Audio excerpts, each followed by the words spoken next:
think that it is very immature to get mad at comedians for making jokes.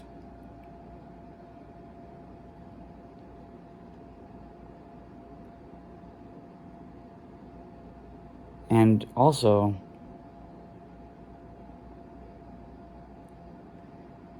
I think that comedians sort of look at themselves as untouchables.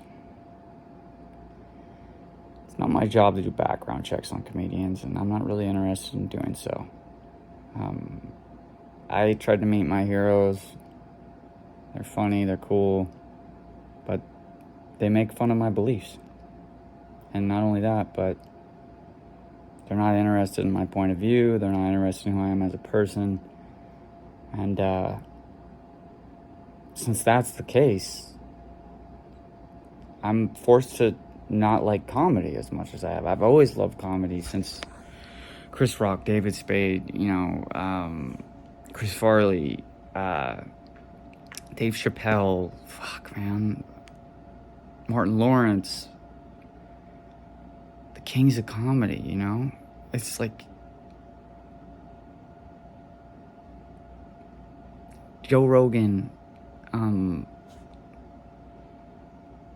Bert Kreischer, Tom Segura, Sarah Silverman,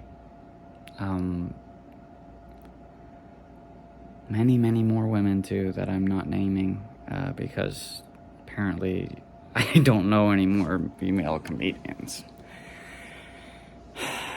I do think it's dumb. And I've been that guy before. I've been that guy that said, hey, I don't like that joke. I think that's a reason that comedy is so important, is because it allows us to take a step back and say, why does that offend me? Because it's going to make other people laugh.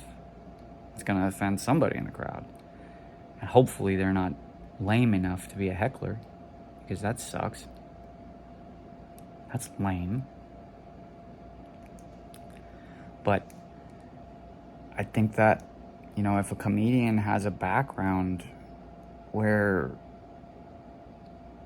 they've done shit that's nasty, stuff that's against the law, and apparent that it's, prideful and shit behavior, then they just aren't funny to me anymore. I don't care what jokes they tell, At a certain point, when you reveal enough of your pride, I meet that with humility, sure, but I refuse to put business into somebody that, doesn't ebb and flow the way I do.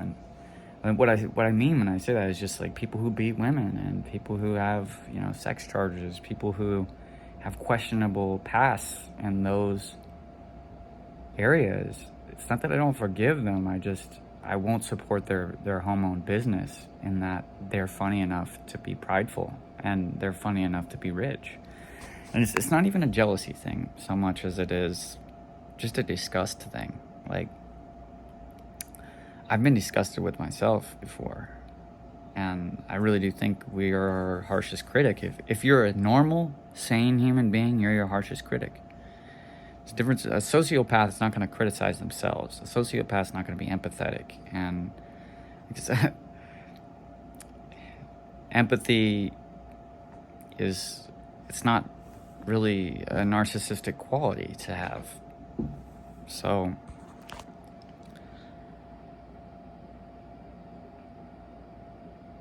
while, people like Woody Harrelson, that's a big one for me, because obviously he's in no support of America. He hates the country, blah, blah, fucking blah. I don't even want to hear his opinion anymore. And I love that actor so much. But if you're going to condemn the brothers and sisters that fought to hold the democracy, and if you're going to say that all of it is bullshit and that all of it's evil, you're from Hollywood, dude. Like, why the freak should we believe you? Why should we adhere to what you say. You've been rich. You've been living it up since white man can't jump. And congratulations. But how dare you? How dare you talk on dead graves? How dare you dance in the midst of your evil friends? That's how I feel about it. And for all I know, you're a Christian man. For all I know, you're gonna make it to heaven and I'm not. For all I know. I have no idea. But I can tell you the way you're acting about... I'm not gonna say that, actually. The way that I perceived what you were saying, it was hurtful, man. It's hurtful not just to me, but I can imagine how hurtful it could be to so many other families, so many other people in this country. Maybe you should think a little bit before you talk, because you're not very good at acting normal, you know? Maybe you should figure out how to act normal and then get back to it. But I'm not saying conform either. I'm just saying, like, be a good guy. You seem like one. I'm tired of meeting my heroes lately, especially when it turns out like that.